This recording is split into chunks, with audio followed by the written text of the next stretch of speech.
To so v bistvu koncepti ameriške zdravnice Saundre Dalton Smith, o katerem je tudi napisala knjigo in tudi je imela TED Talk.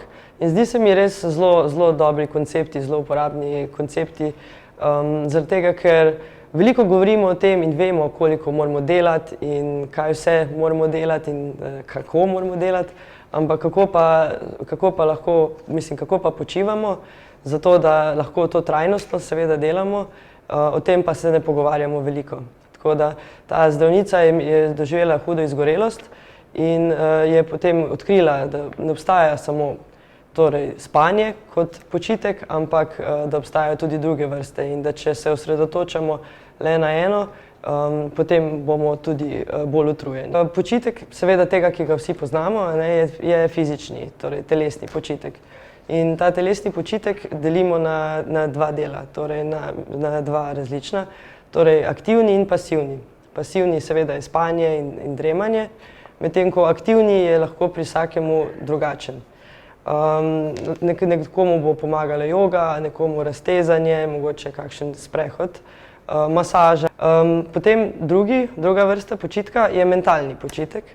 In sicer se nam je najbrž že kdaj zgodilo, da smo se zvečer ulegli v poslo in smo imeli občutek, da imamo res polno glavo in da misli kar švigajo. To je nek znak, no, ta polna glava zvečer in tudi težave z koncentracijo, spominom. Naprimer, če gremo v trgovino, pa hočemo kupiti eno stvar in jo ravno potem pozabimo. Če nismo res starejša oseba, pa da trpimo za demenco, navadno to pomeni, da je to nek znak, da je premalo mentalnega počitka. Dobro je naprimer tudi med samim delom si res vzeti kratke odmore in odmisliti tisto, kar imamo tisti trenutek miselno zadelati, iti mogoče na kratek sprehod, kakšen prigrizek, pretegovanje, kaj takega. Potem tretja vrsta je pa ta socialni oziroma družbeni počitek. Pogosto smo obkroženi z ljudmi, ki v bistvu nekaj potrebujejo od nas. Pa ne pomeni, da so ti ljudje slabi, to so seveda lahko naši partnerji ali otroci, sodelavci, klienti. Znak, da nam primanjkuje tega, je, ko se vprašamo, ali lahko imam kakšen trenutek, kakšno minuto zase. To je zelo pomemben znak. Takrat je dobro, da si najdemo ljudi, ki nič ne zahtevajo od nas, kjer smo samo lahko to, kar smo. Potem pa obstaja seveda tudi senzorični počitek, sploh v tem 21. stoletju, ko povsod vedno nekje zvonijo telefoni, televizija igra, radio v avtu, otroci se igrajo in je hrup. In lahko pride do neke preplavljenosti naših čutil. Lahko navadno pride do nemirnosti, razdraženosti, jeze, celo besa. Tako da zdaj, če je res huda ta senzorna preobremenjenost, potem je tudi dobro, da včasih premislimo, če bi si vzeli en dan dopusta od vse elektronike, ki seveda ni nujno potrebna. Tako, potem obstaja še ustvarjalni počitek in sicer tega doživimo, ko se naučimo oziroma ko si dovolimo uživati v lepoti. Lahko je to narava, morje, hribi, travnik, lahko je pa tudi ustvarjena lepota in sicer umetnost, ples, glasba. Ko smo spočiti ustvarjalno, se potem vzbudi neka otroška navdušenost do sveta in to je tisti znak, da smo dosegli ta ustvarjalni počitek. Težava je tudi v tem, da ljudje mislijo, da pač niso kreativni, torej ne potrebujejo nič narediti na tem področju, ampak ta ustvarjalnost v bistvu ni samo umetnost, vsaka vrsta v bistvu inovativnosti.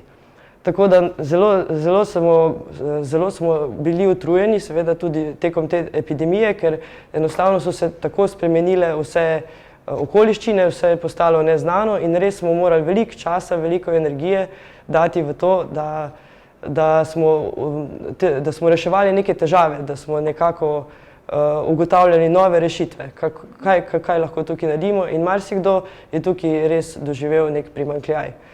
Tako da tukaj, kakor sem že na začetku omenila, se lahko res počijemo tako, da gremo na sprehod, si mogoče damo kakšno sliko narave na steno plešemo, pojemo, tako, ja, gremo, tudi kakšen film, ki nas navdihne, zelo pomaga. Potem pa čustveni počitek. Počijemo se tako, da res najdemo situacije, kjer imamo občutek, da smo lahko avtentični, da lahko izražamo ta svoja čustva. Brez neke cenzure in tudi beseda ja zna biti nevarna tukaj na tem področju, ker dostikrat kar avtomatsko nekomu pritrdimo, ki nas prosi za uslugo, brez da prej pomislimo, kaj pa to za nas pomeni, kakšni so plusi, kakšni so minusi. Tako da, če je tukaj na čustvenem področju kakšen primanjkljaj, je mogoče dobro, da si naredimo kot nek eksperiment oziroma da si damo kot izziv, da ne odgovorimo takoj ja, ampak moram premisliti, se bova pogovorila še. Zadnji, duhovni oziroma spiritualni počitek. Tukaj se tudi jaz razmišljala glede na to, da nisem tako verna, kaj bi to pomenilo za mene, ampak bistvo tega je naša potreba po občutku, da nekam pripadamo. Da naš trud in naše delo, da prispeva k nečemu večjemu, nečemu dobremu. Tako da je povezan zelo s pripadnostjo, z ljubeznijo, s prijetostjo in pa smislom, občutkom smisla. Zdaj, potrebe duhovnega počitka se tudi razlikujejo, seveda, glede na to, kakšen sistem prepričanj ima posameznik. Nekdo s primanjkljajem, naprimer, gre v službo, da zasluži denar, se mu pa zdi, joj, to kar delam, nikomur ne koristi, to nima nobenega smisla. Tako da na ta način, če imamo občutek, da naše delo in naše delovanje nima smisla, tudi veliko hitreje doživimo neko izgorelost. Zdaj pa za konec bi še povedala dve definiciji počitka. Prva je malo bolj uradna, sicer da je počitek obnavljanje izčrpane fizične, čustvene, mentalne in duhovne energije.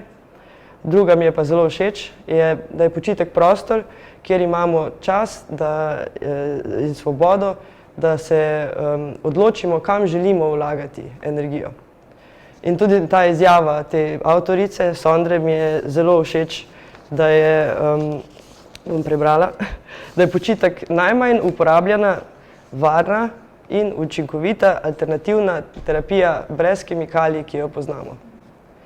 Zdaj pa za na konec bi pa še prosila, da bo malo bolj interaktivno, bi vas prosila, da se poskušate spomniti 3 do 5 dejavnosti, ki vas najbolj utrudijo, trenutno, ki vas najbolj utrujajo in si jih zapišete, najprej samo na list papirja, potem pa, če jih lahko umestite na delovni list, kam bi lahko spadali. In ni nujno, da je ena dejavnost samo po enem. Navadno, seveda ne moremo rešiti vseh težav naenkrat, tako da je dobro, da začnete mogoče z enim ali pa 2 področjema, da se fokusirate in tisto, kar je najbolj pereče v tem trenutku in potem nadaljujete drugje.